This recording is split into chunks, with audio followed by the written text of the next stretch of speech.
Cerita novel Kaisar Penentang Langit. Selamat menyimak dan menikmati. Bab 786-788. Lin Yan sangat cemas saat ini, dan sosok Ling Dao semakin menjauh.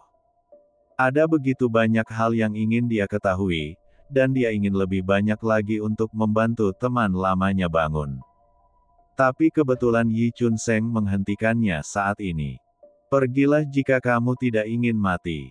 Lin Yan segera berteriak. Di seluruh kota Siling, tidak ada generasi muda yang berani berbicara kepadaku seperti ini, teriak Yi Chun Seng. Mu Yan, kamu benar-benar tidak bisa melarikan diri hari ini. Yin Jie juga berkata dengan dingin. Siapa yang memberitahumu bahwa aku ingin melarikan diri? Lin Yan berteriak keras, mengambil langkah maju, dan kekuatan spiritual yang kuat keluar, dan dia berada di depan Yi Chun Seng hampir seketika. Kali ini terlalu cepat. Saat Yi Chun Seng menatap, dia juga menunjukkan kekuatan spiritualnya dan bahkan meledakkan kekuatan fisiknya. Dia sama agungnya dengan gunung raksasa. Ledakan. Lalu dia meninju ke arah wajah Lin Yan. Pukulan ini seperti membawa kekuatan gunung. Sangat disayangkan Lin Yan tidak peduli sama sekali, dan api di tubuhnya tersebar dan keluar. Cek, api suci emas segera membakar kekuatan spiritual Yi Chun Seng, dan momentum gunung raksasa itu tiba-tiba berkurang sedikit. Pada saat ini, Yi Chun Seng juga sepenuhnya merasakan kekuatan Lin Yan. Kekuatan semacam ini membuatnya merasa luas. Dia masih di bawah umur di alam abadi dan memiliki tubuh abadi, tetapi sekarang menghadapi Lin Yan, dia merasa seperti semut. Dia ingin mundur, pergi dari sini, dan terlebih lagi berteriak.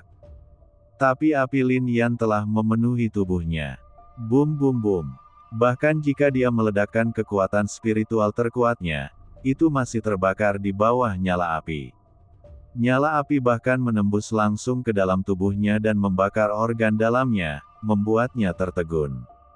Ayo pergi. Lin Yan memandang Wu Qi dan berkata lagi.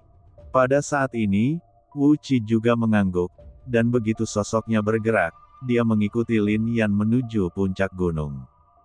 Meskipun ranah Wu Qi tidak tinggi, kecepatannya berada di luar jangkauan praktisi alam abadi. Apakah kamu melarikan diri? Tentu saja, dia bukan tandingan Yi Chun Seng. Engah. Namun saat mereka selesai berbicara, sebuah suara terdengar, dan seluruh tubuh Yi Chun Seng tiba-tiba berubah menjadi abu. Ini, untuk sesaat, para praktisi yang hadir tercengang. Bahkan Yi Chun Seng bukanlah tandingannya. Mungkinkah kekuatan pemuda bernama Mu Yan ini sebanding dengan level Da Cheng di alam abadi? Ini melintasi wilayah yang sangat luas. Tuan, pada saat ini, murid dari Immortal Zichong memandang Zichong dan berkata. Mata Zichong meledak dengan niat membunuh, dan kemudian berkata, bunuh dia secara diam-diam. Ya, Zichong, murid Xianzun, mengangguk. Meskipun Lin Yan luar biasa di matanya, dia bukanlah lawannya, dan dia juga melihat Lin Yan memiliki tubuh api. Namun jika berada di puncak gunung es, kekuatan badan api ini akan sangat melemah. Terlebih lagi, dia masih memiliki senjata abadi di tangannya. Jika dia membunuh Lin Yan, itu akan lebih mudah. Zichong Xianzun mendengus dingin saat ini. Dia melihat muridnya Zhang Tian menyusul dan akhirnya merasa nyaman. Di matanya, Lin Yan sudah mati. Istana es ini sudah lama dibuka dan akan dibuka nanti. Sungguh mengecewakan membukanya saat ini. Yang lain tidak tahu apa yang ada di puncak gunung, tapi dia memahaminya dan bahkan tertawa dengan dingin. Khotbah hari ini tidak hanya dipuji oleh yang disebut Mu Yan. Bocah itu hancur, dan istana es semakin hancur. Lihat, ada cahaya yang keluar. Saat ini, banyak orang melihat ke arah puncak gunung. Di sana, ada berbagai macam cahaya indah yang melesat ke langit. Para praktisi di puncak gunung sepertinya berusaha menghentikannya, namun sayangnya cahayanya terlalu kuat dan mereka tidak dapat menghentikannya sama sekali. Mereka sebenarnya mencoba menutupi cahaya. Pasti ada harta karun di dalamnya. Para jenius ini ingin mengambil semuanya untuk diri mereka sendiri. Jika mereka terburu-buru, bergegas maju, itu akan terlambat. Saat ini, berbeda dengan mereka, saat ini, banyak kekuatan di kota Siling langsung mengangkat mata untuk melihat ke langit. Cahaya ini meledak dari gunung es. Mungkinkah Istana Es telah lahir? Kirim murid-murid muda ke sana secepatnya. Jika kamu datang terlambat, itu akan terlambat, kultivator yang lebih tua tidak bisa masuk. Cepatlah, klik di sini untuk mendapatkan harta karun itu. Pasukan yang tak terhitung jumlahnya sedang sibuk saat ini. Semua kekuatan ini tahu apa yang diwakili oleh Istana Es ini. Ini adalah Sekte Tao kuno. Pada saat itu, ada banyak orang kuat di alam Tao di Istana Es. Dikabarkan bahwa Master Istana Es terakhir di dalamnya telah memprovokasi musuh yang kuat di Istana Es jatuh. Untuk mencegah musuh mendapatkan harta Istana Es, seni bela diri, dan harta lainnya, dia menggunakan kekuatan yang kuat untuk menyegel Istana Es. Namun seiring berjalannya waktu, kekuasaan pemilik istana pun ikut hilang. Oleh karena itu, Istana Es ini muncul setiap 1 atau 2000 tahun sekali. Interval waktu ini sepertinya tidak teratur, namun ada beberapa tandanya. Tidak peduli apa, selama Istana Es muncul, banyak praktisi akan menjadi gila untuk masuk. Bagaimanapun, Istana Es adalah kekuatan kuno dan menakjubkan. Meskipun telah muncul berkali-kali, harta karun di dalamnya masih belum dijarah. Hanya saja batasan yang ditinggalkan oleh pemilik Istana Es terlalu kuat, dan orang dengan ki dan darah lemah di tubuhnya tidak bisa masuk. Hanya orang-orang muda dengan ki dan darah yang kuat yang dapat mencapainya. Pada saat ini, ketika Lin Yan sampai di puncak gunung, dia melihat lubang yang dalam di puncak gunung, seperti kawah. Sekilas, dia tidak bisa melihat dasarnya sama sekali. Ah! Siapa aku? Siapa aku? Kali ini, Ling Dao meraung dan langsung melompat ke dalamnya. Mencari kematian. Melihat ini, banyak orang mencibir. Bahkan Nangong Zenyuan, Peri Miaohan dan lainnya menggelengkan kepala. Ini adalah pintu masuk ke Istana Es. Pembudidaya muda bisa masuk. Bagi orang tua seperti ini, masuk berarti kematian. Memanggil. Selanjutnya, para jenius ini juga bergerak ke arah itu. Bahkan Nangong Zenyuan menyerbu ke dalamnya dengan ledakan kekuatan spiritual. Istana Es muncul. Wu Qi juga menghela nafas saat ini. Aku tidak menyangka kamu benar-benar melarikan diri, tetapi bahkan di dunia Istana Es, itu masih berbahaya. Banyak jenius dari Sekte Abadi Gunung dan Laut yang baru saja memasukinya. Peri Miaohan melirik Lin Yan dan berkata, "Terima kasih atas pengingatnya, tapi, itu hanya San Haixianmen, aku tidak takut pada mereka." Pembicaraan yang sulit. Peri Miaohan memelototi Lin Yan dan berkata dengan marah, lalu dia bergerak, menunjukkan sosok anggunnya dan melompat ke dalamnya. Bersenandung. Pada saat ini, tangisan terdengar di langit, dan sesosok tubuh yang tak tertandingi jatuh dari derek. Itu tidak lain adalah wanita tercantik di kota Siling, Feng Ruyin. Bersenandung. Melihat Feng Ruyin jatuh, bangau itu mengepakkan sayapnya dan terbang menjauh, tanpa niat memasuki Istana Es bersama Feng Ruyin.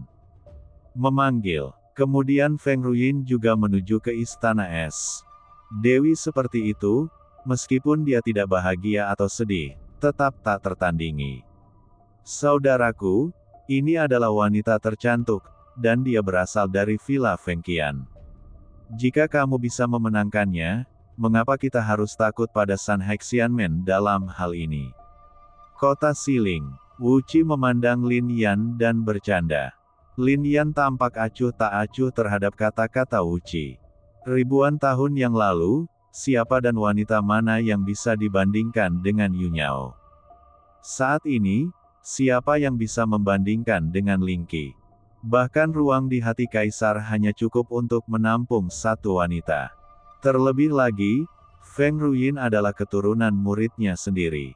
Bagi mereka yang takut dengan sekte pegunungan dan lautan abadi, Lin Yan bahkan mencibir. Jika dia benar-benar takut, bagaimana dia bisa begitu tidak bermoral dalam membunuh orang-orang dari sekte abadi Sanhai? Tempat ini berbeda dari tempat lain. Ini adalah kota Siling. Belum lagi Lin Yan tidak memiliki perintah Panji Istana Surgawi, apalagi menemukan kekuatan untuk mengambil tindakan. Hanya dengan memasuki gunung binatang dan memadatkan pola binatang, dia bisa menciptakan pasukan binatang kapan saja. Kota Siling adalah kota tempat binatang dan manusia hidup berdampingan. Seorang pelatih hewan, di tempat seperti ini, bukannya tak terkalahkan, tapi tidak ada yang perlu ditakutkan. Ayo pergi. Lin Yan tidak berhenti lama, dia melompat turun setelah mengatakan itu. Selain memasuki Istana Es, dia juga ingin mencari Ling Dao. Orang lain mungkin berpikir bahwa Ling Dao akan hancur total jika dia melompat turun, tetapi Lin Yan tahu bahwa berdasarkan kekuatan Ling Dao, bagaimana tempat seperti ini bisa menghentikannya. Ketika Lin Yan dan Wu Qi melompat turun, udara sedingin es menerpa mereka.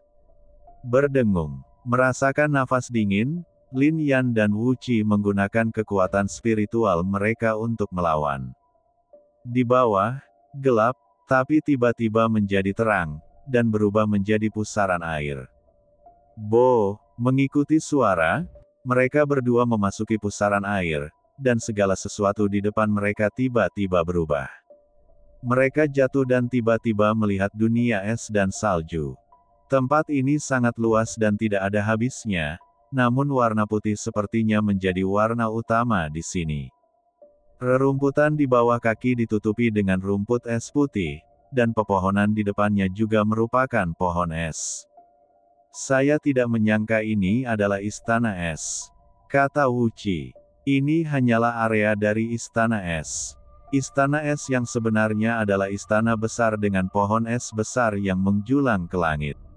Semua warisan dan harta karun semuanya ada di pohon es. Mendengar ini, Wu Qi juga terkejut dan berkata, "Saudaraku, apakah ini alasan kamu datang ke kota Siling?" Bingshan mendengar ini. Seorang dewa abadi membuat kakak tertuanya terdiam ketika mendiskusikan Taoisme.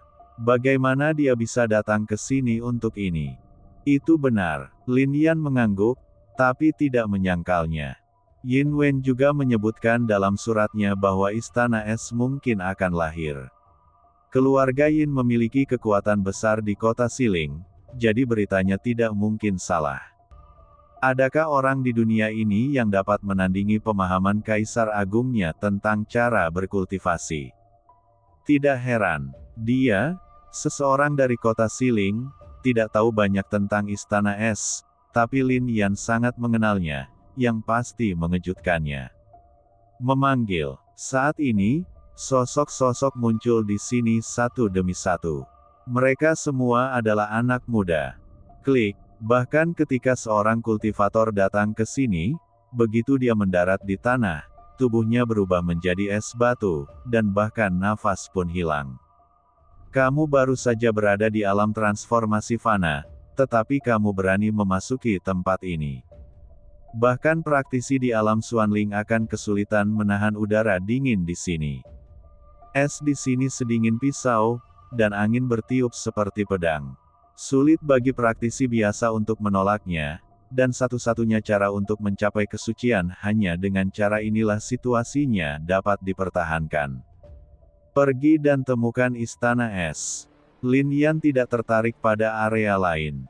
Sekarang di bawah mata perinya, dia tidak bisa melihat Ling Dao, jadi dia hanya bisa pergi ke Istana Es. Memanggil. Kemudian keduanya juga menuju ke arah yang sama. Saudaraku, ini arah kita kan? Kenapa cuaca semakin dingin? Dingin, benar. Semakin dingin tempatnya, lokasi istana esnya. Ini pasti membuat Wuci tercengang, dan dia tiba-tiba merasa itu masuk akal. Istana es itu menusuk tulang, tapi sangat megah, sebesar gunung. Semuanya diukir dari es. Sulit membayangkan berapa banyak orang kuat yang digunakan untuk membangunnya. Ada berbagai garis di dinding es untuk memastikan bahwa istana es tidak akan pernah mencair, dan bahkan kekuatan yang kuat pun tidak dapat menghancurkannya. Aula utama memang mengejutkan, tapi yang paling mengejutkan adalah pohon besar yang berakar di sini. Ini adalah pohon es, dan batangnya sudah menempati setengah dari istana es. Faktanya, pohon es itu menembus bagian atas aula dan melesat langsung ke langit. Bahkan jika dia mencapai alam raja abadi, matanya tidak dapat melihat ketinggian pohon es. Terlalu tinggi. Artinya, tempat ini tersegel di dalam dunia. Jika tidak, pohon es ini akan lebih tinggi dari puncak gunung. Konon pohon es ini sudah ada sebelum istana es didirikan. Di pohon es inilah generasi pertama istana es menerima warisan mereka, dan di pohon es inilah mereka membangun kekuatan istana es. Master istana es generasi kedua dikatakan telah menerima warisan yang kuat dari pohon es ini ketika ia masih muda, menjadikan istana es sebagai kekuatan yang sangat kuat. Generasi ketiga dari master istana es juga merupakan master istana dari istana es yang terakhir. Karena terlalu menarik perhatian, banyak kekuatan yang penasaran dengan pohon es ini. Selain itu, dia menyinggung banyak kekuatan, yang menyebabkan perang istana es. Istana itu juga disegel. Istana es ini berumur pendek, tetapi menjadi topik diskusi di antara banyak kekuatan di kota Siling. Baru kemudian semua orang menyadari betapa luar biasa pohon es ini. Tampaknya setiap daun mengandung misteri. Bahkan ada daun yang diwariskan. Namun sangat sulit untuk mencapai pohon ini. Legenda mengatakan bahwa bahkan 3 penguasa istana dari istana es tidak dapat mencapai puncak pohon es. Saat ini, banyak talenta telah berkumpul di aula. Ada banyak warisan di istana es, tetapi seiring berjalannya waktu, banyak warisan di daun telah diperoleh. Di tengah aula yang besar dan luas, di bawah pohon es, seorang pemuda berbicara. Kalaupun ada warisan, itu adalah warisan biasa. Saya bahkan tidak repot-repot mendapatkannya. Mendengar ini, banyak orang memalingkan muka dan langsung melihat pria ini mengenakan pakaian dari Sekte Abadi Sanhai. Sang Wian menatap pria ini, banyak orang menarik napas dalam-dalam. Inilah kejeniusan Sanhai Xianmen yang sebenarnya. Li Suhao, Su Zhan, Yu Zhen dan yang lainnya sama sekali tidak jenius, hanya pemuda di depan mereka yang jenius. Terlebih lagi, pria ini adalah putra seorang tetua dari Sanhai Xianmen. Dia memiliki status yang tinggi dan kekuatannya sendiri tidak terduga. Pantas saja kamu bisa mengucapkan kata-kata seperti itu.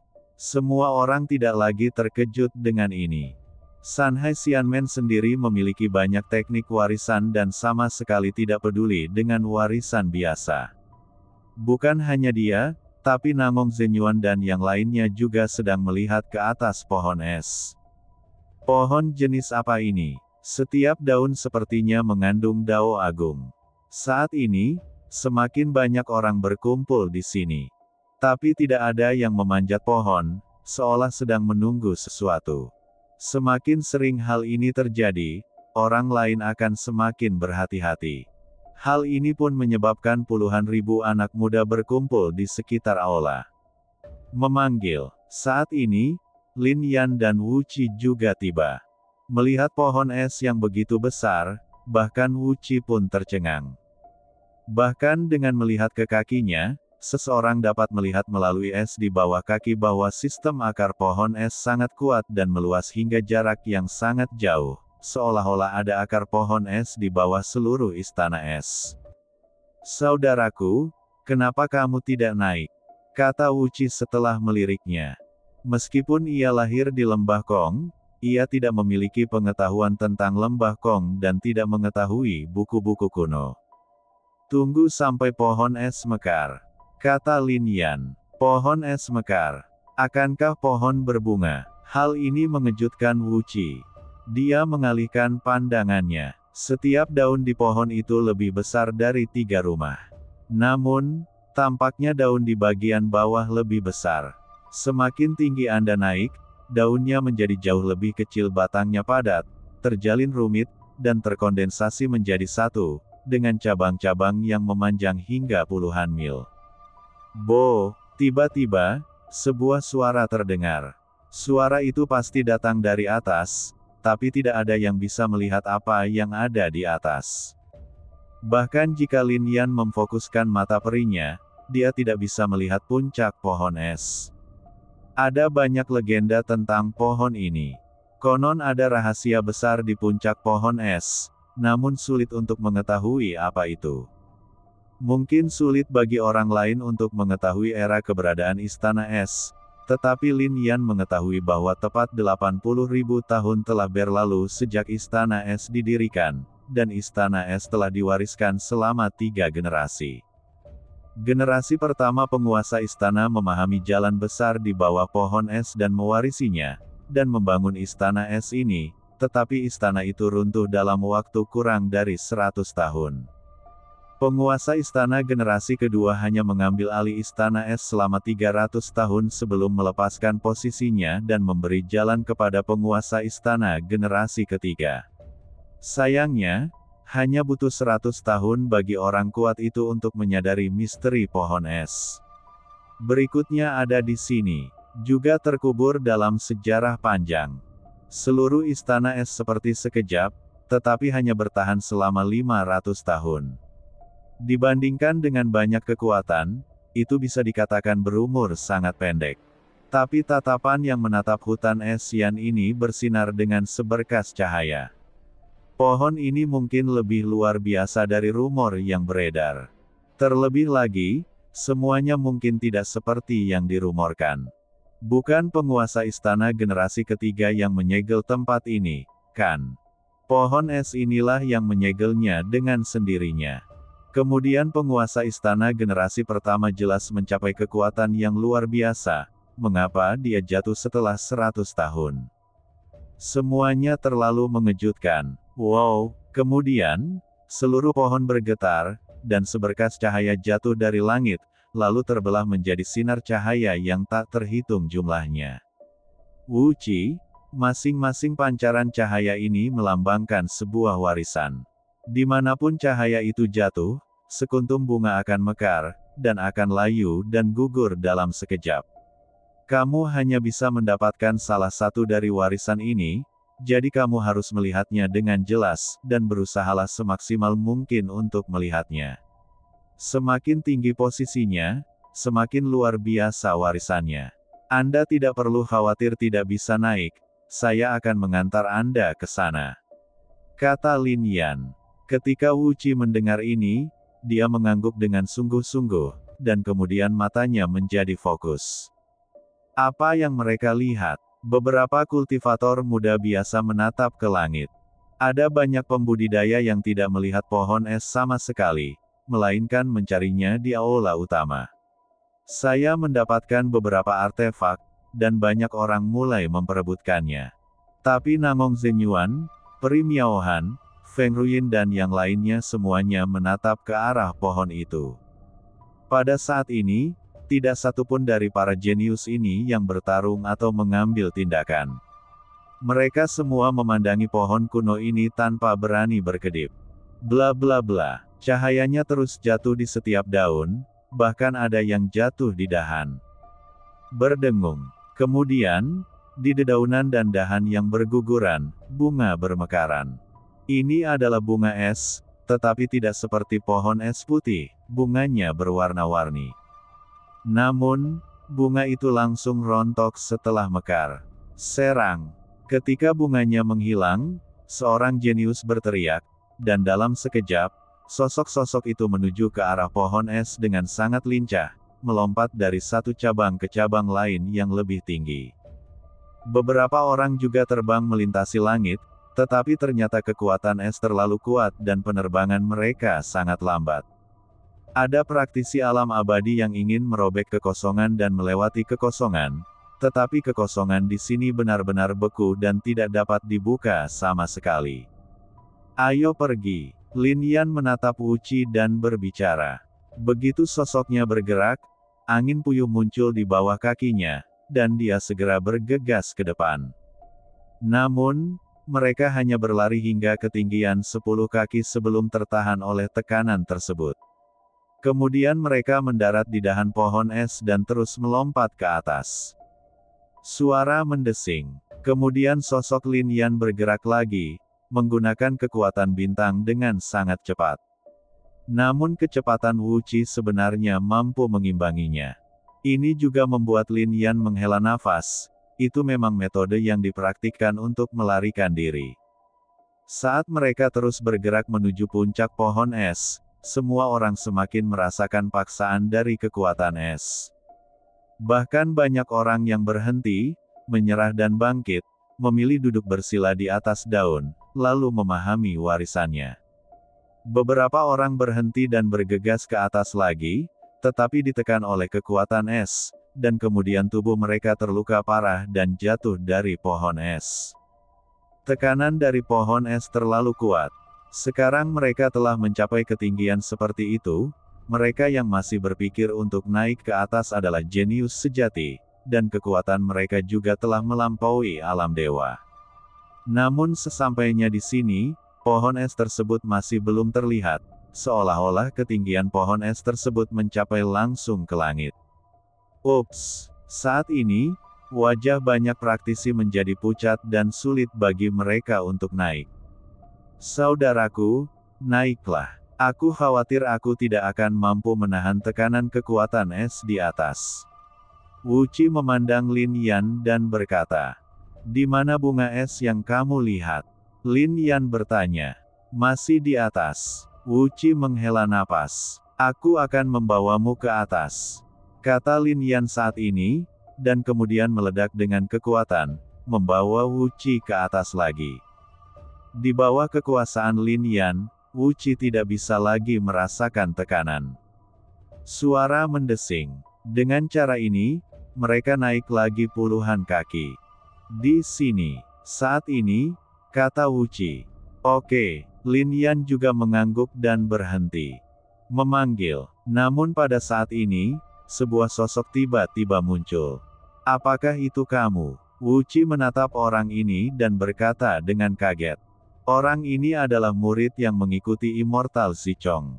"Aku benar-benar tidak menyangka kamu akan mencapai ketinggian seperti itu, tapi sayangnya, aku juga ingin mendapatkan warisan di bunga es ini, dan Mu Yan, aku akan membunuhmu karena melawan tuanku di depan umum. Pernahkah kamu berpikir tentang akhir hari ini?" Zhang Tian mencibir. Kata-kata seperti itu pun menarik perhatian banyak orang. Tapi di pohon es ini, semua orang hanya melihatnya. Kemudian mereka menggelengkan kepala dan menuju ke atas. Di mata mereka, Lin Yan dan Wu Qi pasti sudah mati. Murid Zichong Xianzun jauh lebih kuat dari mereka. Terlebih lagi, saat kekuatan spiritual Zhang Tian meledak, semua kekuatan es di sekitarnya berkumpul ke arahnya.